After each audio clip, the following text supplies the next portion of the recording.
Yes, nongeye kuguha ikaze ukurikiye CC Free TV, kanda subscribe niba utarayikanda kugira ngo uzajye n'andi makuru mashyashya tuzajya tukugezaho buri munsi, ndetse wibuke no gukanda ku kazogera kari ku ruhande notification kugira ngo uzajye uyabona kiri mashyashya tukiyashyiraho ako kanya.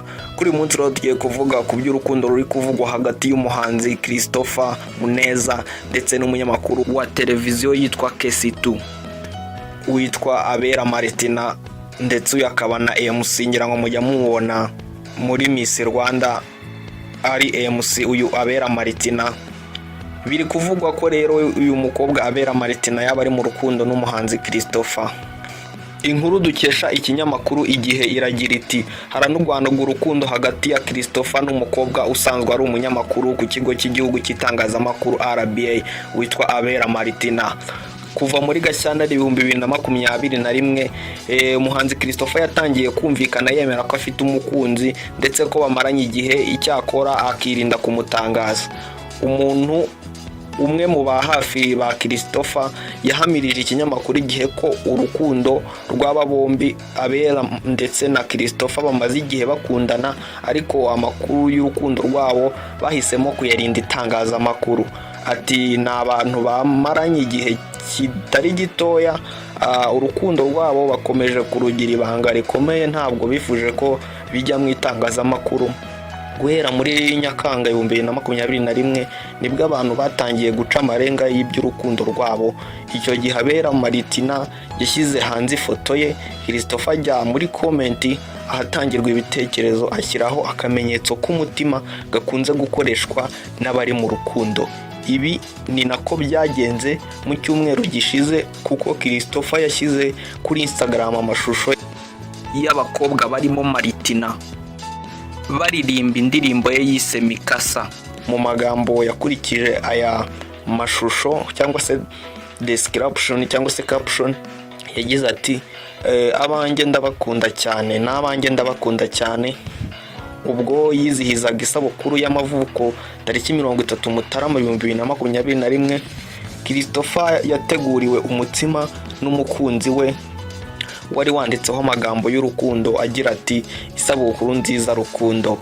Icyo gihe Christopher yemereye ikinyamakuru Igihe ko afite umukunzi, ariko umukunzi wanjye arabizi, agira ati umukunzi wanjye arabizi sinkunda gushyira hanze amakuru y'urukundo rwanjye, nta byinshi ndi buvuge, ariko icyo nababwira nuko mfite umukunzi. Christopher yavuze ko uyu mukobwa bamaze igihe kinini baziranye, ariko biyemeje gukundana mu minsi mike. Ati tumaze imyaka myinshi tuziranye, ariko gukundana byo tumaze amezi 3 yonyine. Twe rero nka CC Free TV tucyumva aya makuru ko bombi baba bari mu rukundo biri kunugwanugwa, twe nta kindi murabizi nka CC Free TV twita dukora, twita tujya kureba neza koko niba ayo makuru ariyo, tugacukumbura tukamenya ikiri imbere ikiri hagati y'abo bantu. Nta kundi tubikora rero usibye kwinjira muri telefone zabo tukajya kureba chats bandikirana umunsi ku munsi koko niba bari mu rukundo. Ni nuko twabikoze rero, turagenda twinjira muri chat zabo bagirana umunsi ku munsi. Ewana twasanze imitoma yarabaye imitoma ya mu gitondo ya saa 6 na nimugoroba. Imwe muri iyo mitoma rero bandikirana, ngira ngo reka nze nyibasomere mwiyumvire iyi mitoma bombi baterana buri munsi kuri chat zabo. Reka duhere ku yanditswe na Christopher yandikira uyu mukunzi we wera Abera Martina. Yamwandikiye agira ati ubuzima bwanjye nabuboneye muri wowe, kuko iyo utabaho nta buzima bwiza mba mfite, kuko kubaho nkubona iruhande rwanjye binyongerera iminsi yo kurama ku isi. Arongera ati bavuga ko umuntu agwa mu rukundo rimwe gusa, ariko ngiyo nkubonye iruhande utuje undebana akanyamuneza n'ubwuzu, bituma nongera kugwa mu rukundo inshuro zitabarika. Arongera kandi ati rimwe na rimwe mba numva umutima wanjye ugiye guturitswa n'ibyishimo bivanze n'umunezero iyo nkutekereje, kuko akenshi bituma mbura amahoro mu mutima wanjye.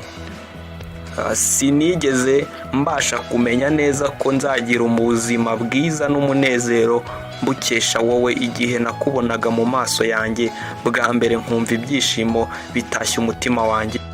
Arongera kandi ati iyo uri kumwe nanjye mu mwanya mwiza nk'uyu w'umunezero, kugutekereza byonyine binzanira ibyishimo bidasanzwe. Ese waba ubizi? Arongera ati mu gihe wumva uri wenyine ujye ureba hagati y'intoki zawe wibuke ko ariho intoki zanjye zikwirwa neza honyine kurusha uko nazifatisha hagati y'intoki z'undi muntu. Arongera kandi ati nishimira cyane kugusoma kurusha uko nasoma undi muntu uwo ari we wese kuko iminwa yawe impumurira neza nkumva nayigumana. Arongera kandi ati iyo utari kumwe nanjye mbura ingingo zimwe na zimwe z'umubiri wanjye nkumva nsigaye njyenyine ku isi. Iyo rero ni imitoma Christopher Muneza yateye Abera Maritina bari mu rukundo muri no minsi.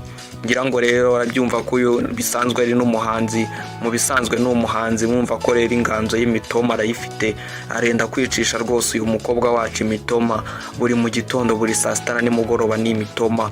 Rero tuzakomeza tubakurikiranire iby'iyi couple, tuzajya tubamenyesha update zayo zose. Niba rero utarakanda subscribe kuri channel yikande kugira ngo utazajya ucikwa.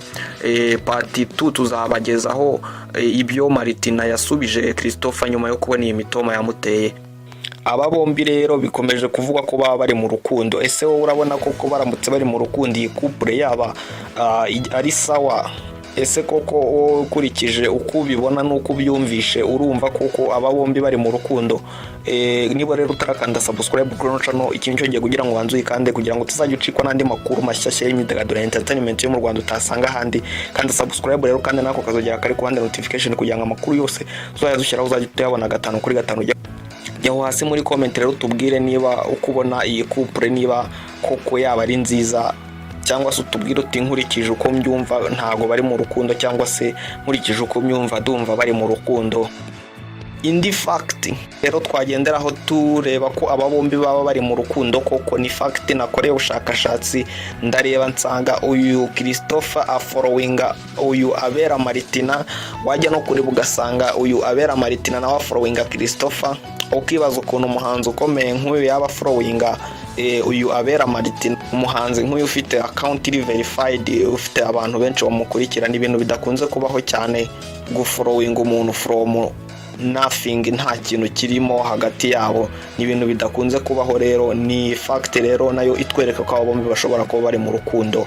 Kandi subscribe rero niba utarayikanda kugira ngo utazacikwa n'inkuru y'ubutaha kuri iyi couple. My name is Kalisa Sisi, this is Sisi Free TV. Ciao.